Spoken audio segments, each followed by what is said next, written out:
नमस्कार, ये आकाशवाणी पटना है। अब आप अभिषेक दास से प्रादेशिक समाचार सुनिए। पहले मुख्य समाचार। रेलवे में नौकरी के बदले जमीन घोटाला मामले में दिल्ली की एक अदालत ने राजद अध्यक्ष लालू प्रसाद और उनके परिवार के सदस्यों समेत 41 के खिलाफ आरोप तय किए।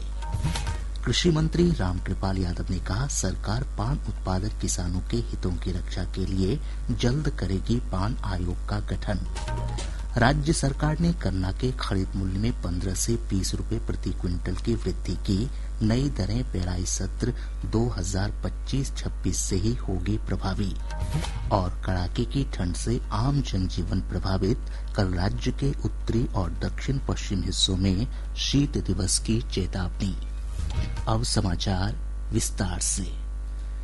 रेलवे में नौकरी के बदले जमीन घोटाला मामले में दिल्ली की एक अदालत ने राजद अध्यक्ष लालू प्रसाद और उनके परिवार के खिलाफ आरोप तय कर दिए हैं। ब्यौरा हमारे संवाददाता से। दिल्ली की राउज एवेन्यू कोर्ट ने कहा कि लालू प्रसाद, उनकी पत्नी राबड़ी देवी, पुत्र तेजस्वी प्रसाद यादव और तेज प्रताप यादव, पुत्री मीसा भारती और हेमा यादव समेत 41 आरोपियों के खिलाफ भ्रष्टाचार, धोखाधड़ी और आपराधिक साजिश का प्रथम दृष्टया मामला बनता है। अदालत ने राजद अध्यक्ष और उनके परिजनों के खिलाफ भ्रष्टाचार निवारण अधिनियम 1988 की धाराओं के तहत अन्य अपराधों के साथ यह आरोप तय किए हैं। विशेष न्यायाधीश ने कहा कि लालू प्रसाद और उनके परिवार के सदस्यों ने आपराधिक साजिश रची है। इन लोगों ने कथित तौर पर अचल संपत्ति हासिल करने के लिए रेलवे में रोजगार को हथियार के रूप में इस्तेमाल किया। सीबीआई के अनुसार कथित तौर पर रेलवे में नौकरियां देने के लिए लालू परिवार के सदस्यों और उनसे जुड़ी एक कंपनी ने बाजार मूल्य से कम दरों पर और ज्यादातर नकद लेन देन के माध्यम से जमीन खरीदी। समाचार कक्ष से रजनीकांत चौधरी। राजद अध्यक्ष लालू प्रसाद और उनके परिजनों के खिलाफ नौकरी के बदले जमीन घोटाला मामले में आरोप तय होने का एनडीए के घटक दलों ने स्वागत किया है। भाजपा प्रदेश अध्यक्ष संजय सरावगी ने कहा कि एक बार फिर साबित हो गया कि लालू प्रसाद और उनका पूरा परिवार आपराधिक मामलों में संलिप्त है। लालू यादव और उनके परिवार के खिलाफ अदालत ने आरोप तय किया है। लालू यादव परिवार के गुनाह की फेहरिस्त लंबी होती जा रही है। जिस तरह इस पूरे परिवार ने नौकरी देने के बदले जमीन लिखा है और भी इतने सारे आरोप और सजा मिली है। और कोर्ट ने क्या कहा है कि प्रथम दृष्टया यह परिवार एक क्रिमिनल एंटरप्राइज की तरह काम कर रहा है और सबूत भी पुख्ता है। तो ये आज आरोप तय हुआ है। आज पूरी होल कोर्ट ने जो है कोर्ट में। जदयू प्रवक्ता नीरज कुमार ने कहा कि राजद अध्यक्ष लालू प्रसाद का पूरा परिवार शुरू से ही राजनीति की आड़ में आपराधिक सिंडिकेट चलाता रहा है। लालू प्रसाद जी का परिवार क्रिमिनल पॉलिटिकल सिंडिकेट चला रहा है। ऐसी स्थिति में तो स्वाभाविक है, न्यायपालिका ने जो भी सक्षम आदेश दिया है, हमारी उम्मीद है कि न्यायपालिका शीघ्र सुनवाई करके निष्पादन की कार्रवाई करे और संपत्ति को जब्त करके वहाँ अनाथालय, वहाँ विधवाश्रम, वहाँ अत्यंत पिछड़ा छात्रावास यह बनाना चाहिए, जिससे समाज में एक मानक स्थापित हो कि राजनीति धंधा नहीं है, कि राजनीति में आप बिजनेस करिएगा और क्रिमिनल पॉलिटिकल सिंडिकेट चलाइएगा। इस बीच राजद प्रवक्ता शक्ति सिंह यादव ने कहा कि राजद अध्यक्ष लालू प्रसाद और उनके परिजनों के खिलाफ साजिश की गई है। उन्होंने कहा कि पार्टी को न्याय प्रणाली पर पूरा भरोसा है और लालू प्रसाद इस मामले में बाइज्जत बरी होंगे। हम लोग को कोई आश्चर्य नहीं किया, इसलिए नहीं कि भारतीय जनता पार्टी और इस देश की जो संवैधानिक संस्थाएं हैं वो किस कदर इन दिनों काम कर रही है सत्ता प्रतिष्ठान के आलोक में बताने की आवश्यकता। और ये 3 बार इस मामलों को बंद किया गया था। सीबीआई की लीगल विंग ने भी इसे एडमिट करने से इनकार किया था, लेकिन बलात् सत्ता के अहंकार के कारण इन चीजों को लाया गया। कृषि मंत्री रामकृपाल यादव ने कहा कि सरकार पान उत्पादक किसानों के हितों की रक्षा के लिए प्रतिबद्ध है। आकाशवाणी समाचार से विशेष बातचीत में श्री यादव ने कहा कि जल्द ही पान आयोग का गठन किया जाएगा, जिससे पान उत्पादक किसानों को बेहतर बाजार उपलब्ध हो सकेगा। किसान ने ये मांग किया कि हमको पान आयोग बनाने का एक प्रस्ताव दिया और बाजार मंडी की भी बात की कि हमको मंडी मिल जाए, बाजार मिल जाए। तो हमने दोनों इस प्रस्ताव को गंभीरता से लिया है और मैं आश्वस्त करने का काम किया किसान भाइयों को जो पान से जुड़े हुए हैं कि आपके पान आयोग बनाने में और आपको बाजार ठीक से मिल जाए, उसके लिए प्रयास हम करेंगे और कार्रवाई करने का काम करेंगे बहुत जल्द। श्री यादव ने कहा कि प्रदेश में उर्वरक की कोई कमी नहीं है। खाद की कालाबाजारी करने वालों के खिलाफ सरकार लगातार कार्रवाई कर रही है। सरकार ने सुनिश्चित किया है कि हम किसानों को समय पर यूरिया, डीएपी और बीज बिल्कुल सही समय पर देंगे और उचित मूल्य पर देंगे। रियल टाइम स्टॉक मॉनिटरिंग किया जा रहा है। कालाबाजारी को किसी भी कीमत पर बर्दाश्त नहीं होगा। किसी भी तरह की अनियमितता बर्दाश्त नहीं की जाएगी और जो लोग भी इसमें पाए जाएंगे, हमारे अधिकारी भी अगर संलिप्त पाए जाएंगे तो उनके खिलाफ भी कार्रवाई होगी। कहीं से किसानों के हित में कोई गड़बड़ी करेगा तो ये बर्दाश्त नहीं किया जाएगा। कृषि मंत्री रामकृपाल यादव के साथ यह पूरी बातचीत आकाशवाणी पटना के साप्ताहिक कार्यक्रम सामयिक चर्चा में कल रात 7:52 से सुनी जा सकती है। राज्य सरकार ने गन्ना के खरीद मूल्य में 15 से 20 रुपए प्रति क्विंटल की दर से वृद्धि की है।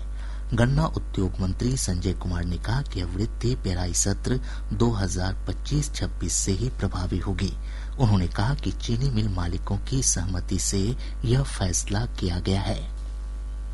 हम लोगों ने मिल मालिकों की सहमति से तय किया है कि निम्न प्रभेद में हम लोगों ने 20 रुपये का बढ़ोतरी करवाया है। जो 365 रुपया मिल रहा था मिल मालिक की तरफ से, अब वो कुल मिलाकर 390 रुपये कर दिया गया है। ये किसानों के लिए बहुत ही खुशी की बात है।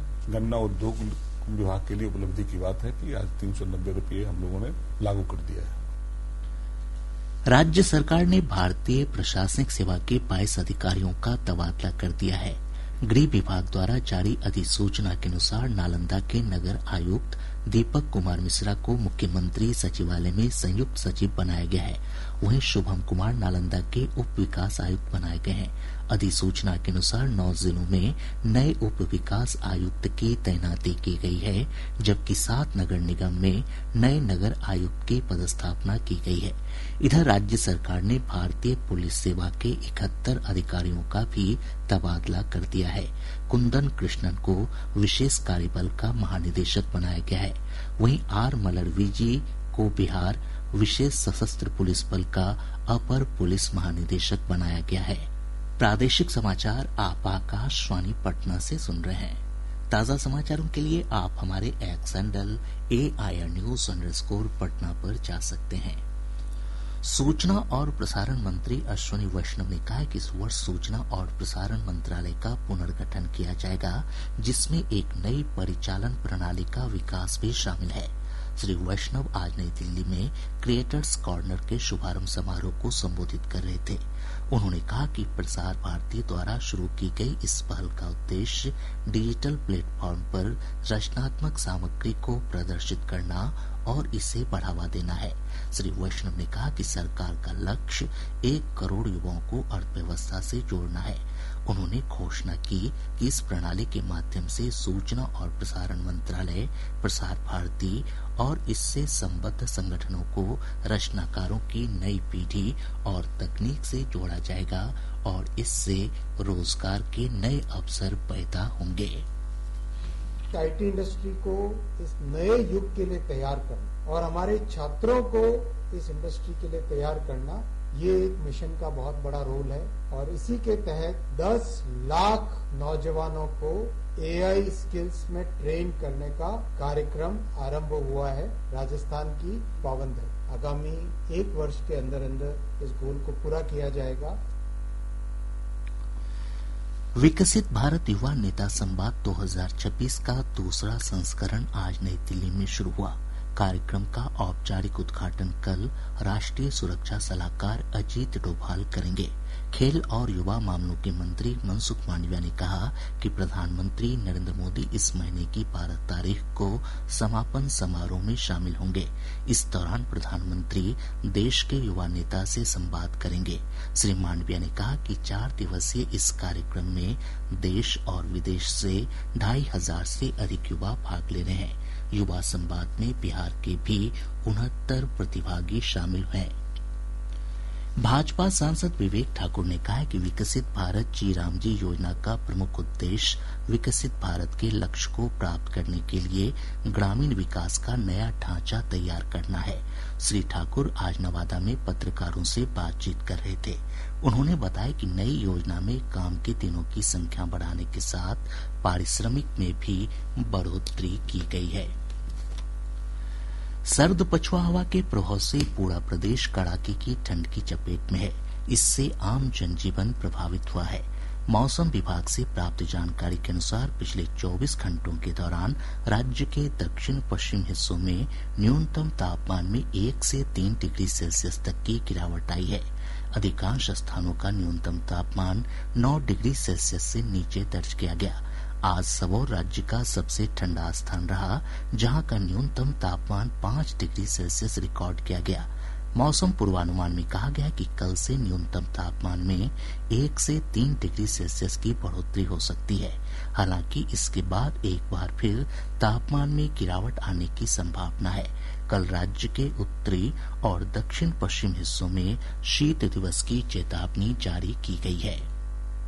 दिनांक 10 जनवरी 2026 राज्य के उत्तरी एवं दक्षिण पश्चिम भागों में शीत दिवस जैसी स्थिति रहने की संभावना है। राज्य के उत्तर पश्चिम एवं उत्तर मध्य भागों के कुछ स्थानों पर घना कोहरा छाए रहने की संभावना है। अगले 5 दिनों के दौरान राज्य के अधिकतम एवं न्यूनतम तापमान में कोई विशेष परिवर्तन नहीं होने का पूर्वानुमान है। उसके बाद अगले 48 घंटों के दौरान 1 से 3 डिग्री सेल्सियस वृद्धि होने की संभावना है। तत्पश्चात क्रमिक गिरावट होने का पूर्वानुमान है। उप मुख्यमंत्री सम्राट चौधरी के खिलाफ सोशल मीडिया पर आपत्तिजनक वीडियो डालने के मामले में पुलिस ने मुंगेर जिले के हरपुर थाना के शिसुआ गांव से एक युवक को गिरफ्तार किया है। सोशल मीडिया पर हथियार के साथ वीडियो बनाकर डालने के आरोप में पुलिस ने पटना के कौरीचक थाना क्षेत्र से 4 युवकों को गिरफ्तार किया। इनके पास से 2 देसी पिस्तौल, कारतूस और 2 मोबाइल फोन बरामद किए गए। बक्सर जिले के राजपुर थाना क्षेत्र से पुलिस ने 2 हथियार तस्करों को गिरफ्तार किया है। इनके पास से 2 पिस्तौल और कारतूस बरामद किया गया। अररिया जिले के नरपतगंज थाना क्षेत्र से पुलिस ने एक ट्रक से 180 कार्टन शराब के साथ 2 तस्करों को गिरफ्तार किया। वहीं जिले के महलगांव थाना क्षेत्र से पुलिस ने साइबर ठग गिरोह के 5 सदस्यों की गिरफ्तारी की है। रोहतास जिले के अलग अलग थाना क्षेत्रों में पुलिस ने छापेमारी कर भारी मात्रा में नशीले इंजेक्शन के साथ 3 तस्करों को गिरफ्तार किया है। और अब अंत में मुख्य समाचार एक बार फिर। रेलवे में नौकरी के बदले जमीन घोटाला मामले में दिल्ली की एक अदालत ने राजद अध्यक्ष लालू प्रसाद और उनके परिवार के सदस्यों समेत 41 के खिलाफ आरोप तय किए। कृषि मंत्री रामकृपाल यादव ने कहा, सरकार पान उत्पादक किसानों के हितों की रक्षा के लिए जल्द करेगी पान आयोग का गठन। राज्य सरकार ने गन्ना के खरीद मूल्य में 15 से 20 रुपए प्रति क्विंटल की वृद्धि की। नई दरें पेराई सत्र 2025-26 से ही होंगी प्रभावी। और कड़ाके की ठंड से आम जनजीवन प्रभावित। कल राज्य के उत्तरी और दक्षिण पश्चिम हिस्सों में शीत दिवस की चेतावनी। इसके साथ ही आकाशवाणी पटना से प्रसारित प्रादेशिक समाचार का ये अंक समाप्त हुआ। आकाशवाणी पटना से अगला समाचार बुलेटिन प्रातः 8:48 से प्रसारित किया जाएगा। नमस्कार।